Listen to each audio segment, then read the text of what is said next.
Cukup 3 ayat saja dari surat Yasin mengatasi barang mati, loyo, mujarab, mustajab, cespleng luar biasa.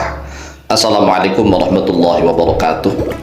Bismillah walhamdulillah wassalatu wassalamu ala rasulillah Sayyidina wa maulana Muhammadin ibn Abdillah wa ala alihi wa sahbihi wa mawalah wa la hawla wa la quwwata illa billah, amma ba'd.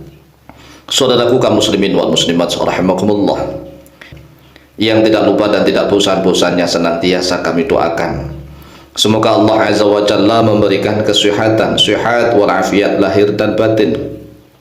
Semoga Allah Jalla Jalaluh memberikan rezeki yang melimpah ruah, harta yang barokah, menjadikan anak-anaknya anak-anak yang soleh dan solihah, dzurriyyahnya dzurriyyah yang thayyibah, hidupnya sukses, bahagia dan selamat di dunia dan di akhirat. Amin amin Allahumma amin. Saudaraku kaum muslimin wal muslimat rahimakumullah, jangan khawatir apabila seorang suami memiliki barang yang loyo yang tidak kerja keras yang tidak kuat, yang tidak kencang begitu. Loyo, jangankan loyo nih, yang sudah mati, yang tidak bisa manggung, nggak bisa manggung sama sekali, insya Allah dengan barokah fadilah 3 ayat di dalam surat Yasin, biidznillah, dengan izin Allah barang itu bisa hidup lagi. Yang awal loyo menjadi keras kencang, mampu bekerja, perang menerjang begitu, pokoknya nerjang tanpa lelah. Surat Yasin, lihat di dalam ayat yang ke-77, kemudian 78 dan 79. Insya Allah mayoritas umat Islam di Indonesia ini karena sering yasinan, maka insya Allah sudah hafal nih. Hanya 3 ayat saja. Tata caranya nih, baca ayat ini sambil kita mengelus-elus ya barangnya dilus-elus dengan menggunakan tangan kiri. Ingat, menggunakan tangan kiri. Terus kapan nih? Ya kalau bisa pas malam-malam pas di tempat tidur yang sudah santai begitu, kan biasa dipegang-pegang, menggunakan tangan kiri ya, jangan tangan kanan, karena kalau menggunakan tangan kanan itu makruh, sedangkan tangan kanan kan dipakai untuk makan, untuk minum. Maka tatkala kita mengelus-elus, dilus-elus itu menggunakan tangan kiri kita. Kemudian bacakan 3 ayat ini. A'udzubillahi minasyaitonirrajim. Bismillahirrahmanirrahim. Awalam yaral insanu anna khalaqnahu min nutfatin fa idza huwa khasimun mubin. Wa daraba lana mathalan wa nasiya khalqah. Qala man yuhyil 'idama wa hiya ramim.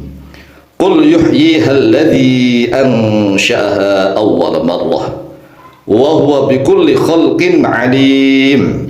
Ini dibaca berulang-ulang sambil dilus-lus. Nah nanti insya Allah akan menjadi terangsang walaupun mati barangnya, karena memang 3 ayat ini salah satu fadilah ya, isinya bisa digunakan untuk itu karena memang ada kaitannya begitu. Oleh sebab itulah tata cara yang kedua harus paham tentang maknanya. Perhatikan maknanya, harus dipahami nih. Tatkala kita sambil ngelus-elus, kita harus membaca ini sambil paham maknanya. Untuk ayat yang ke-77 maknanya begini.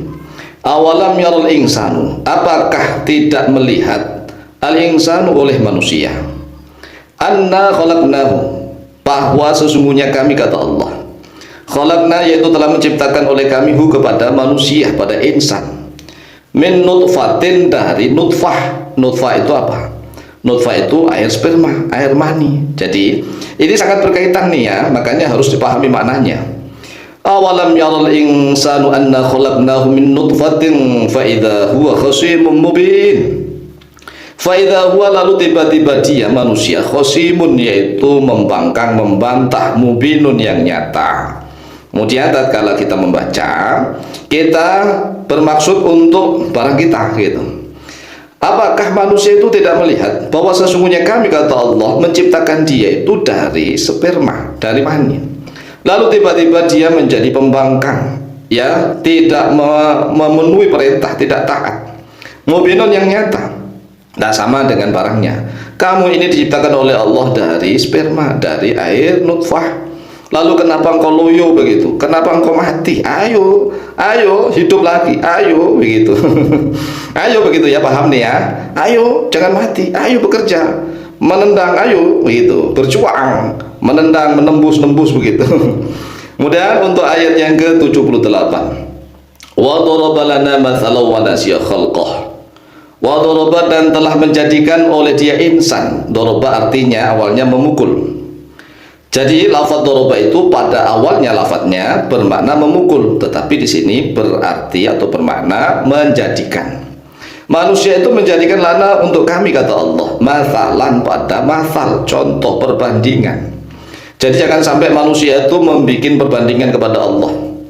Wanasia, dan lupa oleh dia insan khalqahu pada ciptaannya.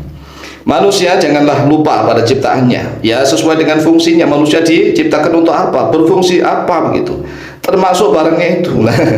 Kan barangnya itu fungsinya untuk apa? Apakah hanya untuk gondal-gandul doang? Kan enggak. Ada fungsinya, yaitu untuk membahagiakan sang istri. Maka jangan loyo, jangan mati.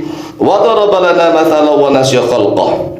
Qala, berkata oleh dia insan manusia, may yuhyil idhama wa hiya ramim. Man, bermula siapakah yuhyi, yang menghidupkan oleh dia, man al-idhama pada tulang-tulang. Wahia, dalam keadaan bermula dia idham, ramimun, aslinya ramimatun, yaitu sudah hancur luluh. Jadi ini tatkala membaca tolong dipahami maknanya. Qala may yuhyil idhama wa hiya ramim. Manusia berkata, siapa yang mampu menghidupkan tulang-tulang yang sudah hancur luluh, berantakan. Kalau manusia sudah mati itu kan tulang-tulangnya sudah hancur berantakan. Bahkan manusia yang mati dibakar pun bisa Allah hidupkan kembali. Lah apalagi cuma barang yang mati yang masih ada, yaitu gundal gandul itu. Apalagi kalau hanya barangnya loyo, masya Allah. Maka segera dijawab, qul begitu.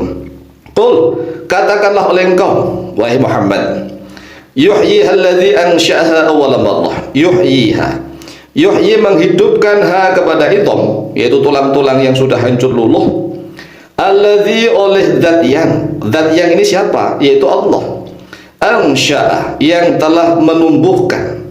Allah yang telah menumbuhkan oleh alladzi, ya, ha pada idham, awwala marrah, pada awal permulaan.